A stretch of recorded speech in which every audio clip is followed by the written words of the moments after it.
Meantime, let's get some analysis now to see how Coke is holding up against its competition.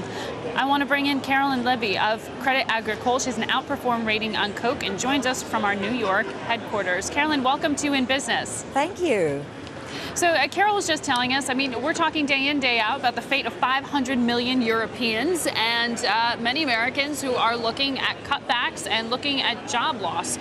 Can we bet that they're still going to consume, at least from Coke and Pepsi? Well, I think there's a difference between what they'll consume from Coke and what they'll consume from Pepsi.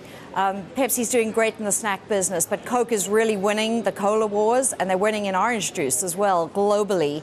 And I think the winners, we're seeing some people trading into craft beers and trading into makeup and expensive skin creams. So really the winners in the brand wars are those that make their brands cool and relevant and just very desirable. Coca-Cola is one of them. What is their biggest growth market? Right now, in fact, Latin America is doing fantastically well, even though the per capitas are very well developed in that market. But I would still say China is the biggest opportunity. It's the second largest volume market in the world already. And Coke dominates 2-to-1 in CSDs there.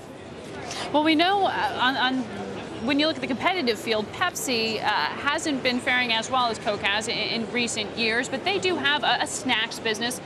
Are they also seeing Latin America as their most promising path towards growth? It's actually quite the reverse. They've almost withdrawn from Latin America. They're there, but they're there with some franchisees, whereas Coke has very, very powerful bottlers in that market. So what was once going to be a big growth market, i.e. Mexico, for Pepsi is no longer discussed. Why is that? Why would they be withdrawing?